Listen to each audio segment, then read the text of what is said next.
शांति। ब्रह्मा कुमारी जयंती बहन ने अभी लेटेस्ट इंटरव्यू में महाविनाश की डेट लगभग दे दी। उन्होंने कहा कि बहुत ही ना के बराबर समय बचा है। साइंस ने भी जैसे कि बताई दिया है कि सारे ग्लेशियर वगैरह भी सब चीजें जो वो पिघल रही है। उन्होंने लेटेस्ट जो इंटरव्यू है एमपी न्यूज लाइव पे आप देख सकते हो। तो कहने का अर्थ अभी समय इतना नाजुक है कि हे ब्राह्मण आत्माओं, अभी नहीं तो कभी नहीं। तो इस समय पर भी अगर आप लोग बहुत लेट होते हो और इस समय भी अगर आप पुरुषार्थ तीव्र गति से नहीं करते हो तो अंत समय में बहुत ज्यादा पछताना पड़ेगा।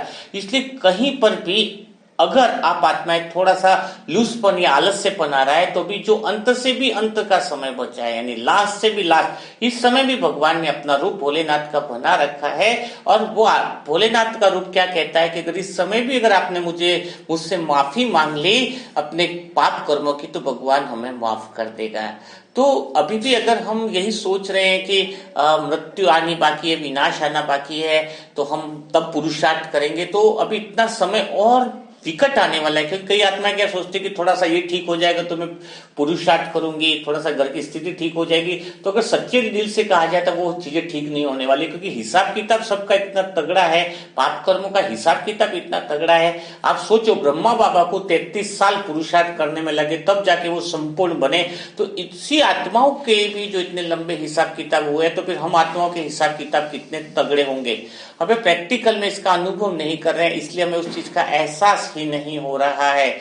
और आज अगर इस समय भी अगर कोई आत्मा सोच ले कि मुझे कुछ कर दिखाना है तो अभी भी लास्ट सो फास्ट जा सकते हैं। कहते नहीं, कोई भी पिक्चर है उसका क्लाइमेक्स सीन बहुत अच्छा हो तो पूरी पिक्चर हिट हो जाती है। तो इसलिए लास्ट समय के अंदर भगवान की मदद भी बहुत अच्छी मिल रही है। लेकिन अभी जरूरत है कि अभी इसी समय, इसी पल से, इसी संकल्प से आप दृढ़ निश्चय कर लो कि मैं आत्मा तीव्र पुरुषार्थी करने के लिए तैयार हूं। लेकिन आप सोच रहे हैं मैं तीव्र पुरुषार्थ की शुरुआत कहां से करूं, कहां से मैं अपना तीव्र पुरुषार्थ को बढ़ाऊं। तो तीव्र पुरुषार्थ को अगर आपको बढ़ाना है तो एक बार फिक्स कर लो। जैसे अगर आपको आज अहमदाबाद से माउंट आबू जाना है तो आप क्या करोगे? मतलब अहमदाबाद छोड़ना पड़ेगा तो माउंट आबू पहुंचोगे, वरना तो आप कभी माउंट आबू पहुंच नहीं पाओगे। तो सेम वही बात है, यानी हमें जगह छोड़नी पड़ती है तो हम दूसरी जगह पे पहुंच पाते हैं। इन द सिमिलर वे अगर आप लाइफ में कुछ सक्सेस होना चाहते हो, पवित्रता का पुरुषार्थ या तीव्र गति से योग लगाना चाहते हो तो अपने अंदर परिवर्तन तो लाना ही पड़ेगा। बिना परिवर्तन के आप सब योगी नहीं बन सकते, तीव्र पुरुषार्थी नहीं बन सकते और श्रेष्ठ पद नहीं पा सकते। तो ये पहला काम आपको बहुत जल्दी करना होगा कि अपने अंदर बहुत बड़े चेंजेस लाने पड़ेंगे, बहुत ज्यादा परिवर्तन जल्दी लाना पड़ेगा। अब समय इतना कम बचा है, इतने समय में जल्दी से परिवर्तन कैसे आएगा ये भी थोड़ा सा आपको मैं बता दूं। अगर आप उमंग उत्साह में हो, कभी भी चाहते हो कि मैं कुछ कर दिखाऊं, यानी अंत समय में रोना न पड़े, पछताना न पड़े, क्योंकि बहुत ज्यादा भारी खूने नायक खेल होगा। और सबसे बड़ा पछतावा ब्राह्मण आत्माओं को इस बात का होगा कि मैंने भगवान को जानते हुए भी, पहचानते हुए भी वो पुरुषार्थ नहीं किया जो मैं आत्मा कर सकती थी। तो अपने अंदर तीव्र पुरुषार्थ के अंदर तीव्र परिवर्तन लाने के लिए आपको एक ही काम करना होगा। जैसे कोई व्यक्ति अगर बहुत बीमार है तो हम क्या करते हैं, अगर उसको पता चले कि मैं बीमार हूं तो वो डॉक्टर की दवाई लेगा। अगर वो अपने आप को बीमार मानता ही नहीं है तो उसको चाहे कितनी भी दवाई दो लेकिन वो दवाई नहीं लेगा। वैसे ही इस ब्राह्मण जीवन के अंदर, संगम युग के अंदर अगर आप आत्मा इस लास्ट तो फास्ट जाना चाहती है तो एक काम करना होगा, परिवर्तन तभी होगा जब आप अपनी गलतियों को एक्सेप्ट करना शुरू कर दोगे। वरना कोई कितनी भी अच्छी बातें बताएगा, कोई कितने अच्छे भाषण सुन लो, कोई अच्छी क्लासेस सुन लो, कितनी अच्छी मूल्य सुन लो, वो सुनने तक रहेगी, परिवर्तन नहीं होगा। कारण क्या है? क्योंकि हम ये कहना ही नहीं चाहते, मानना ही नहीं चाहते कि हम गलत है। सारी दुनिया में झगड़े किस बात के हो रहे हैं? इसी बात के लिए तो हो रहे हैं कि मैं सही हूं, मैं गलत नहीं। हर बार यही बात होती है। और जो आत्मा ये मान ले कि मेरी गलती है, उसका आधा योग तो वहीं पर लग जाता है। सोचो जरा, अगर आप ये डिसाइड कर लो आज भी बहुत कम समय के अंदर भी कि मेरी गलतियां क्या है, मैं अपनी गलतियों को स्वीकार करती हूं, तो समझ लेना फिर आपका पुरुषार्थ तो वहीं पर तीव्र गति से बढ़ना चालू हो जाएगा। यानी भगवान के साथ कनेक्शन होना आपका चालू हो जाएगा। बस ये ध्यान रखो कि गुब्बारा लाल हो या पीला हो, अगर उसके अंदर हवा है तो गुब्बारा उड़ता है। वैसे ही आपकी आत्मा के अंदर परिवर्तन इस बात पे डिपेंड करेगा कि आपका आत्मविश्वास कितना है। दूसरे जो क्लासेस सुनते हो, दूसरों की जो बातें सुनते हो, उससे तो खाली विश्वास मिलता है। और विश्वास, आत्मविश्वास कहीं उधार से नहीं मिलेगा। वो विश्वास उधार लिया हो विश्वास से वो काम भी नहीं करेगा। आत्मविश्वास फिर आएगा कहां से? आत्मविश्वास आपका आएगा स्वचिंतन करने से, स्वयं से बातें करने से, स्वयं से अच्छे सम्मान की आप बात करोगे तो आपका आत्मविश्वास बहुत तगड़ा हो जाएगा। देखो इस छोटे से सेशन के अंदर भी मैं आपको कितनी तीव्र गति से पुरुषार्थ और अपने स्वयं को बदलने की बातें बता रहा हूं। अगर जैसे कि आपने देखा होगा कि जब आपका आत्मविश्वास पावरफुल हो जाएगा तो बाकी की जो समस्याएं या माया जो विघ्न है वो ऑटोमेटिकली डर यानी छोटी हो जाएंगी, यानी भाग जाएंगी। तो आपके आत्मविश्वास को बढ़ाने के लिए स्वयं से आपको गहराई से जो है वो क्या करना होगा, गहराई से अपने आप से बातें करनी होगी। बाकी अगर आप सोच रहे हो कि मैं बिना किसी कीमत के ही बन जाऊंगी फरिश्ता, तो ऐसा तो पॉसिबल नहीं है। 9 लाख आत्माओं में से सिर्फ 16,000 आत्माएं आने वाली हैं, तो 1 लाख पे 2,000 आत्माएं हुई, तो कितना टफ कंपटीशन है। यानी आपको मेहनत तो यानी कीमत तो चुकानी पड़ेगी। एक आदमी जो पैदा होता है वो भी फ्री में पैदा नहीं होता, उसको हॉस्पिटल में पैसा लगता है। कि इंसान जो मर जाता है उसको भी पैसा लगता है, लकड़ियां का खर्चा, ये खर्चा। तो फिर वो जब पैदा होना फ्री में नहीं है, मरना फ्री में नहीं है, तो फिर आपका फरिश्ता बनना कैसे फ्री में हो सकता है। इसके लिए आपको कीमत तो चुकानी पड़ेगी, और कीमत एक ही है, कोई ज्यादा नहीं है। कि बस आप दृढ़ निश्चय कर लो कि अगर आप योग करते हो, अगर आपको खाना याद आ रहा है योग करते हुए, पंखा याद आ रहा है योग करते हुए, भूख याद आ रही है, तो इसका मतलब आपका योग लग ही नहीं रहा है। यानी आपका ध्यान सिर्फ इंटरेस्ट वाली बातों पे है, और जो इंटरेस्ट जिसमें आता है वो चीजें कुछ काम की नहीं होती। आपका इंटरेस्ट मोबाइल में है तो मोबाइल थोड़ी काम आएगा, आपका इंटरेस्ट समोसा खाने में तो वो खाना भी काम नहीं आएगा। तो आपको इंटरेस्ट वाली चीजों को छोड़ना होगा, और आपको लिए वह चीजें आपको करनी होगी जो जीवन में जरूरी है।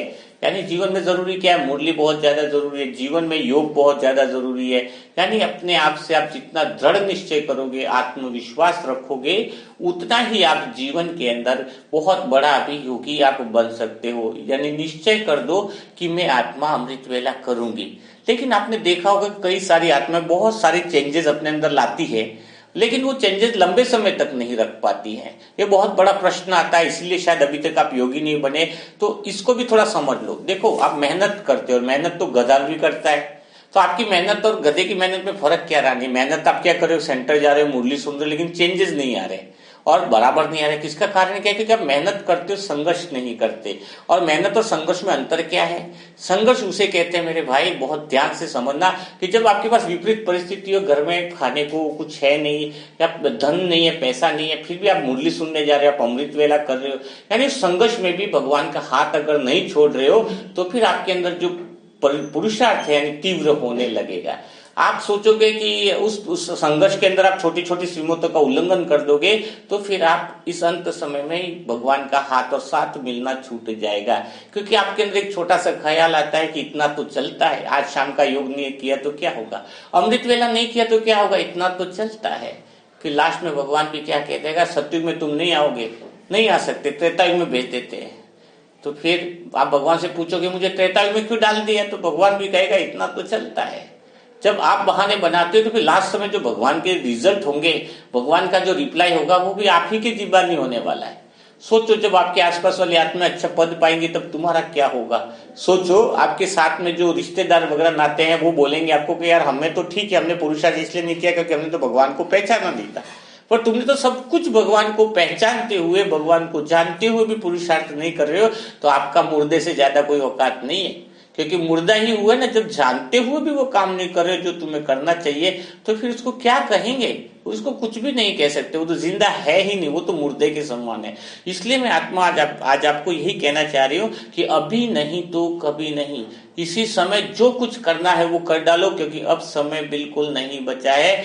अब दो ऑप्शन है आपके सामने, चयन कर लो। कौन से 2 ऑप्शन है? या तो अभी से आपको जीवन में परिवर्तन करना है, वो नहीं किया तो पहला है कि आपको जीवन परिवर्तन तो करना पड़ेगा, बुरी आदतें छोड़नी पड़ेंगी, वो मजबूरी से छोड़नी पड़ेगी। क्यों? क्योंकि समय आपसे छुड़ाएगा। बाहर का खान पान है, डॉक्टर आपको बोलेगा छोड़ना बंद कर दो, बाहर का ये मत खाओ, क्या तब तो छोड़ोगे ही, क्योंकि मौत निकट है। तो क्या मतलब है? या तो आपके पास 2 ऑप्शन है, एक तो जो श्रीमत के खिलाफ बातें हैं, या तो मजबूरी से छोड़नी पड़ेगी, नहीं तो फिर अभी समय है कि आप मोहब्बत से छोड़ दो। क्योंकि प्रेम में इतनी ताकत है कि वो सब कुछ कर सकता है। एक लड़का जो 4 साल से किसी से कभी भी जवाब नहीं देता था, बोलता नहीं था, उसको किसी लड़की से स्नेह हो गया, प्रेम हो गया, अब उसके अंदर इतनी आवाज निकल गई कि वो सारी दुनिया से लड़ने के लिए तैयार हो गया। बताओ वो ताकत किसकी है? प्रेम की ताकत है। एक गाय का बछड़ा किसी गाड़ी से टकरा रहा हो, चाहे शेर भी आ जाए, लेकिन गाय जो है वो अपने बछड़े के लिए उस शेर से भी टकराने के लिए तैयार हो जाती है। बताओ वो कौन सी चीज है? वो है प्रेम। तो आप अगर परमात्मा से प्रेम ही खाली कर दो ना, सच्चे दिल वाला, तो फिर आपके अंदर इतनी ताकत आ जाएगी कि आप माया से लड़ सकते हो, विकारों से लड़ सकते हो, दुनिया की किसी भी समस्या से आप लड़ सकते हो। तो बिना टाइम वेस्ट किए आज से अपने आप में कमिटमेंट करो कि मैं आत्मा योगी बनूंगी, पुरुषार्थी बनूंगी और समय को बिल्कुल नहीं गवाऊंगी। इसलिए आज से, अभी से एक ही स्लोगन याद रखो, अभी नहीं तो कभी नहीं। कल फिर इसी का सेशन नया अपलोड होगा। तब तक के लिए सभी भाई बहनों को ओम शांति, ओम शांति।